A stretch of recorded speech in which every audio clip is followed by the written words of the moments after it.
Well, we're delighted to be joined by our first caller of the day, Lloyd from York. And I know Lloyd is a very loyal subscriber of the channel. So thank you, Lloyd, for joining. Really appreciated. Huge victory against Norway. Lloyd, what's your initial reaction? Yeah, it was definitely one of those ones that, edge of the seat in the sense, I think during the first half, if we didn't have that flurry right at the end of the half, we were sort of thinking, this doesn't look good. But I think pulled it back. Obviously, Jude comes up big again, gets the clutch goal. Getting at halftime, obviously, the Kane's disallowed goal, which I think all of us could have been jumping on our seats with that double-minute salvo because the halftime talk looks very different. But I think getting in at 1-1 kind of had that confidence still, albeit, I guess like at the end of the game, and Tuchel said, I think not England's best performance, but at the end of the day, international football, this level, you get through them, and we got by a tough game. So yeah, generally speaking, I thought, all in all, solid performance. I know heat, must have been a factor. Miami, I think, was it 40 odd degrees or whatever they were claiming. So I think all in all, it was always going to be a leggy game. And, there was, so yeah, I think positive, we're through, semis, here we come, bring on Argentina. Nice one, Lloyd. Thanks for tuning in. And big question this actually. Do you think Southgate's England would have done the job against Mexico and done the job against Norway like Tuchel has? Yeah, that's a good point. I mean, I was never, it's hard because I think what Southgate did off the field, I think was pretty tremendous in terms of kind of building the squad harmony, bring that squad together. But I think on the field, probably like many England fans, I kind of thought a lot of his tactical substitutions were either far too late, were offering the wrong changes. We know he was quite defensive minded in how he approached games as well. So I think, what we're seeing this time round, or it feels like, is slightly more sort of positive football. And I think some of the changes that Tuchel makes are good. Like an example for me, I mean, yesterday I thought taking Nico O'Reilly off, who I thought had been arguably our best player to that point, but he brought on Jed Spence. And he had legs in, and he had pace, and he ended up, obviously, the penalty was sort of, it was on the cusp, but I think he brought on that energy and some of those changes which kind of picked the game up. And I think he's not scared to make those changes. He asks a lot of the players. And I think Southgate was at times a bit too protective almost over them. And sometimes their performances, he let it go a bit too long when you just saw it wasn't working. I think these top managers, they're happy to just to take them off, even if they're having a good game, but they're starting to tire. And you think, look, some fresh legs might make sense here. Or someone who's having a pretty shoddy game and, let's get them off and try something different. Just on the Southgate theme as well. So the critique of Southgate was that we beat all the teams we're expected to beat. In essence, the Mexicos, Norways, Congos of this world. When we played a really good team, the likes of a France and Italy, a Spain, when there's real jeopardy, we came up short every single time. And I guess that's why Tuchel has got the job. Do you think Tuchel has got the chops, or not even Tuchel, but this team with Bellingham and Kane leading it, to beat Argentina as we actually go into a first real game of jeopardy here? I said amongst my friends, I actually thought the Norway game would be a tougher than the Argentina game because I was sort of predicting out, Argentina versus Switzerland.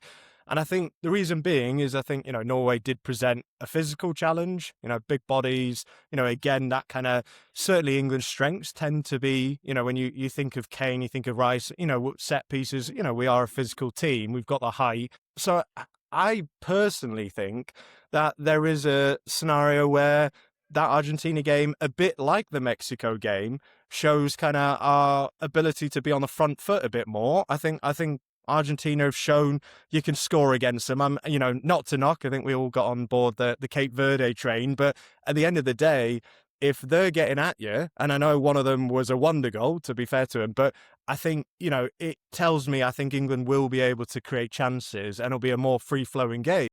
And I think England have more than them. I think, Argentina are probably slightly older, obviously, than the cup-winning side from 4 years ago. And, Messi's incredible, he's the GOAT, but I think also he walks everywhere, and I think he's been allowed, time, and I think we'll have a good game plan for him. I think we'll either see who knows? It could be Rice, could be Anderson, just kind of whether it's 1-to-1, whether they'll hand them off. But I think we'll be very aware. And yeah, I've kind of, with that rivalry and things, I think we can get past them. I worry a bit more for the final, but I think we've got it in us to get past. And I think part of that is down to Tuchel, down to those players as well. Yeah, I totally agree. And the one thing I do think, and I'll be interested to hear what your thoughts are, is obviously we've heavily relied on Kane and Bellingham. Kane had his massive moments in the Mexico game. Bellingham here against Norway. I almost feel like there needs to be one more player in either the semi or the final if we get there to sort of be a star. And I'm really struggling to know who that player is going to be. Could it be one of the players that has been doing okay, like a Gordon? Saka's had his moments, or could it literally be a Rodgers who hasn't really had too much of a sniff apart from coming on at the end and arguably getting us that goal to some extent? Could it be him actually now unleashed and given some more trust to come in and do the job? Yeah, no, I mean, big players for big games. So I think, when you cast your mind back to the last final and we saw Messi and Mbappe just go at each other, and it was pretty much like they're both talismans and they carried their teams. I think France this year actually seems more like they have a wide, they seem more dangerous because it seems like, Elise and Dembele are offering almost arguably where that they could hit you from any angle. So I think that's why, they're the clear probably favourite at this stage and far most worrying as a matchup. That being said, I think Spain's probably, one of the sides who could keep them at play with possession and who knows? I think that game's actually very close. But yeah, I completely get what you're saying there, Ryan. I think I don't know. I think at the end of the day, you will be carried over very often. When you look back at probably any major tournament, there's always a player who's kind of been standout for that team to get them across the line and getting the goals or really starring. And I think, as you said, you could say Gordon's already, really showing up now. He's kind of the last couple of games. He's been, I think he still got an assist last night, didn't he? So he's been putting together, really, he's been putting arguably probably what people might have thought Saka, to this point in previous tournaments had been like the assist machine. And I think Gordon's kind of become that, which is great. But I could see, like you said, I think Rodgers, like last night, he brought on some energy, taking those shots. I think at the end of the day, it's nice to see that. And I could see, even players like Declan Rice, like Nico O'Reilly showing up with a big goal, like we saw almost in the Premier League as well in some of those big cup games. It wouldn't shock me if we see them pop up with a free kick or a header. But yeah, I think it's, I think Kane in trust with Kane and Bellingham could be enough. Who knows? And Lloyd, you referenced the other side of the draw, that mouth-watering tie, France-Spain. Who do you think will win, firstly? And then secondly, who would you prefer England to play in a potential final at those? Yeah, well, I'm not going to lie to both of you. I'm not a massive Spain fan in terms of the style of football. I think, as a spectator, it's a bit like the Pep era. I mean, it's a lot of possession, but it's not a lot of attacking. A lot of sideways balls, sometimes backwards balls, and I think it's still fair to say I think France will have enough in them. I think that squad is so primed, and Spain is still a young team, so it wouldn't shock me if the World Cup next time round, the World Cup favourites and they're great. But I think at this stage, you really look at it and you think the seasons that Mbappe, Elise and Dembele, just that attack alone have had, you would sort of hedge your bets and think they've probably got enough to get by them. And I think Spain haven't looked that impressive. I mean, defensively they have, but I think, in terms of, not to knock them, but, in my book, Belgium shouldn't have really been where they were. I mean, the Senegal were what, I don't know, for 80 odd minutes of the game, far better than them. And I think Belgium scraped through. Yeah, they showed up against the US, but there was a bit of hoo-ha, obviously, with the controversies and Balogun. But I think at the end of the day, Belgium gave Spain a lot, and the Marino goal, I mean, a bit like our goal last night, it was a tap in from the keeper error. So they've not done anything to tell me they're going to show up and play an amazing game. I think it'll be a tight game, but I think France will get through it. And I think that's the worst final we can have, but also the best final, because at the end of the day, I'm sure as Englishmen, we want that tasty rival of, there's always been that kind of feud, as it will, with France. And, what do they call us? Roast beef or something? I mean, there's always, and I think being so close to one another, whether it be London or Paris, I think the atmosphere would be immense. So if we're going to do it, let's do it against France. That would be the best way for me. Yeah, I'm totally with that. I think it'd be a travesty, actually, if Spain won the World Cup, because then they would have won the Euros, won the World Cup sort of back to back. And if you look at all the teams in history that have done something similar, like back to back World Cups or back to back big tournaments, Spain are nothing in comparison to those teams. So I think I'm hoping France absolutely smash them. And like you say, France England would be a great final. And then it's up to us to make sure that it's not a repeat of 2022 when it's France Argentina, because in some respect you don't really want the same final back to back in tournaments. So we've got to do the job. But the France one, I think defensively is going to be a massive challenge for us. I still don't think at this stage we know who our best back four is. So let's say, assuming every single defender is available, all of them are fit, who would actually be your back four, knowing what we've sort of understood throughout the tournament? He's had a few different variations, hasn't he? I'll hand that one over to you, Lloyd, because that's a complex jigsaw to unpick. Yeah, that's a good one. I mean, I'm still one of those who's thinking, how's Trent not here? Would have been a nice sub on at times. But yeah, and first of all, I think the first party who might want the repeat might be FIFA.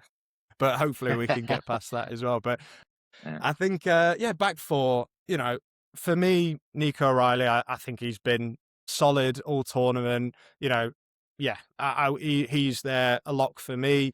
I think Gahey as well. There's no reason why you couldn't see those two plastered on. I think they've not really made any errors, or certainly that I can recall. I think they've been arguably very solid in every game. So I'd have those. I think now it gets more interesting, because obviously you've got Reece James. Is he fit? I'm not entirely sure. If he is, then I would probably go with him. But, again, yesterday, I know, I don't recall seeing too many flashes or highlights of him on the ball or much at all. But maybe I just wasn't paying attention to him too much. But I probably would if if he's fit, to your point. If he's fit, I'd probably go there.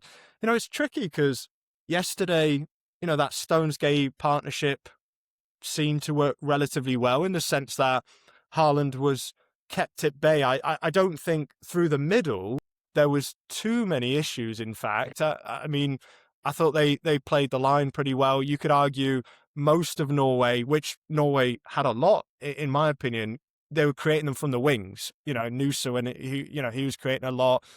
So yeah, I mean, I'd probably stick with that. I mean, I'm one of those things like, don't fix what's not broken. And I think arguably, when you look at the game, I also think that Norway were getting a lot of time just outside of the box, and that was kind of how they were working it. But arguably, the midfield, obviously, we all had the stories about Rice, I don't know, shitting himself or, a week, or he was in bed, wasn't he? So, I mean, he came off, and Anderson had a good game, but I don't know, we didn't have that sort of motor, as it seemed, closing people down. And that's why I think Kane had a particularly good game, because he arguably, yes, was tracking back a lot, but filling in those spaces. But yeah, if I was thinking of my back four, I'd probably go with that at this stage of the tournament.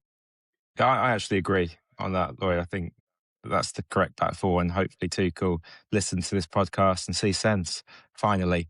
But there's been a great call. Final question, putting your neck out. What's your score prediction for this semi-final against Argentina? It's a tricky one, this, because I think, like I said earlier, I think we've got goals, but I think they've got a goal in them as well. It's a nice, tasty rivalry. But I also think a bit like the Mexico, there's been a lot about this ball, hasn't there? And sort of, the keeper errors and the size of the ball and being smoother. And for me, from watching, I've probably watched, most games, certainly once it's reached the knockout stages, and you are seeing it. So goals seem to be more so there. And with that, I think there'll be goals. So I'm going to go for a Mexico repeat, and I'm going to go 3-2 England. Now, I don't know whether that'll be in 90 minutes or in extra time, but I think there'll be goals. I can see goals. And yeah, I'm going to land on a overall 3-2 England win. Fingers crossed. It's been a great call, Lloyd. Good to meet you, and let's hope to get you on again when we're back in the final and hopefully won it. So thanks a lot. Speak to you soon. Cheers. No problems, guys. Cheers for that. Bye-bye.